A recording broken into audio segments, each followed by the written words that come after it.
Bienvenido a Ortografía Integral.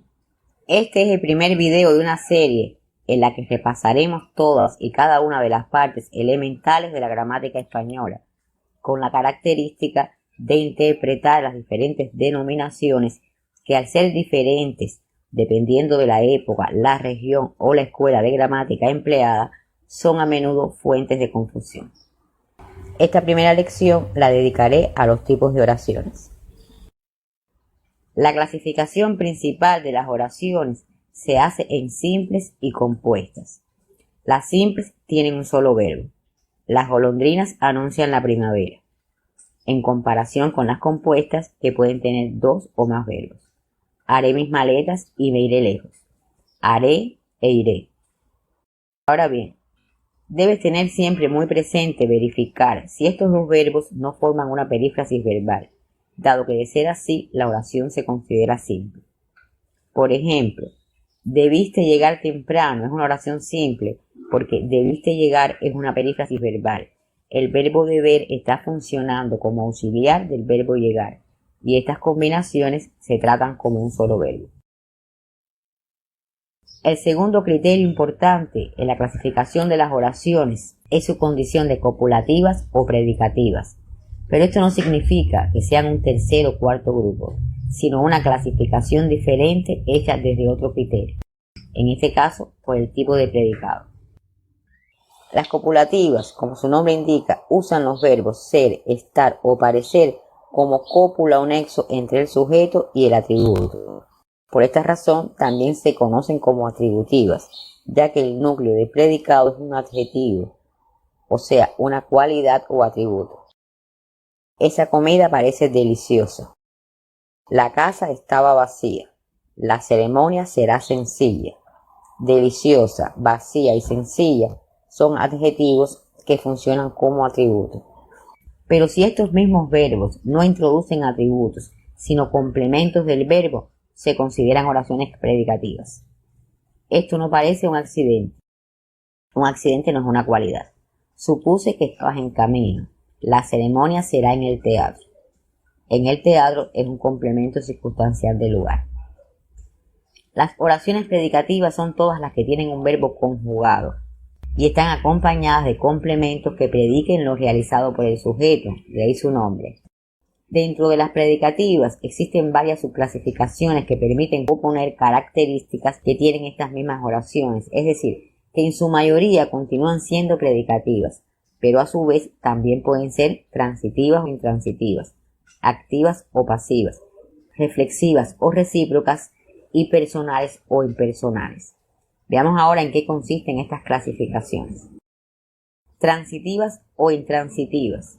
Las transitivas deben su clasificación a que emplean verbos transitivos, lógicamente, que son los verbos que requieren complementos directos que completen su significado. Mi esposo me regaló un juego de dominó. El verbo regalar es transitivo porque requiere un complemento directo que mencione lo regalado. Las intransitivas tienen verbos que se explican por sí mismos. Esa página web ya no existe. No hay necesidad de explicar lo existido. Activas o pasivas. Las activas. Esta clasificación existe en contraposición a las pasivas. En las oraciones activas, el sujeto ejecuta la acción descrita por el verbo como en la mayoría de las oraciones. Retomaré el ejemplo mencionado hace un momento. Mi esposo me regaló un juego de dominó. Es activa porque el sujeto mi esposo es quien ejecuta la acción de regalar. Y lo hice así para demostrar que una oración puede ser simple, transitiva, pero además activa porque esta clasificación solo indica que no es pasiva. Mientras que en las pasivas el sujeto recibe la acción ejecutada por un complemento agente introducido por la preposición por. Dentro de las pasivas existen dos tipos. Las pasivas perifrásticas que se construyen con el verbo ser seguido de un participio. El ladrón fue descubierto por los vecinos. Y las pasivas reflejas que usan la partícula ser reflexiva. Se revisaron todas las casas. Personales o impersonales.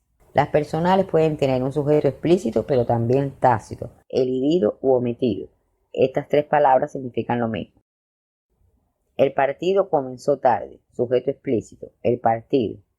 Iremos el año que viene. Sujeto tácito. Nosotros. Las impersonales no tienen sujeto que realice la acción y por eso emplean el verbo en tercera persona del singular siempre. Hay mucho ruido aquí. Y finalmente, las oraciones recíprocas y las reflexivas. Las reflexivas son las que su sujeto realiza la acción sobre sí misma. Virginia se maquilla todas las mañanas.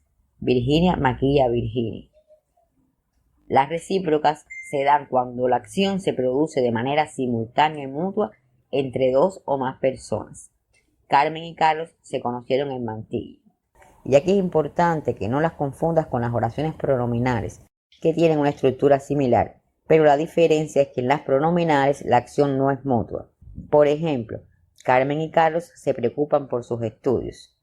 Aquí se preocupan de una manera independiente. Este pronombre se forma parte del verbo pronominal preocuparse. Y por último, la actitud del hablante, que incluye 6 clasificaciones. Enunciativas, también conocidas como declarativas o aseverativas, en las que se expone una idea objetiva. Esta idea puede ser afirmativa o negativa. Recibí una llamada de mi hermana. Afirmativa. Los semáforos no funcionan. Enunciativa, negativa. Desiderativas u optativas expresan un deseo. Ojalá tu equipo gane. Las dubitativas denotan posibilidad de que algo ocurra. Tal vez te llame más tarde. Interrogativas, que todos conocemos. ¿Tienes sueño? Y las exclamativas o admirativas, que denotan asombro. ¡Qué barco tan grande! Y finalmente las imperativas o exhortativas, que denotan mandato, pero también ruego. No vuelvas tarde. Hasta aquí hemos visto de forma general todas las clasificaciones de las oraciones simples, aunque debo aclarar que todas estas clasificaciones tienen sus propias subclasificaciones. Pero por ahora lo importante es que recuerdes que hay dos grandes grupos, las simples y las compuestas por un lado y las predicativas y copulativas por el otro, y un tercer grupo importante que clasifican las oraciones por la actitud del hablante, ya que estos nombres o denominaciones son los que usaremos para resumir el análisis sintáctico, por lo que una vez que hayas ordenado estos conceptos te resultará mucho más fácil entender el resto de las construcciones gramaticales que iremos tratando en lo sucesivo. Por el momento espero que esta lección te haya resultado útil y te animes a acompañarme en este recorrido por nuestro idioma para conocer mejor qué decimos cuando hablamos. Muchas gracias y hasta la próxima.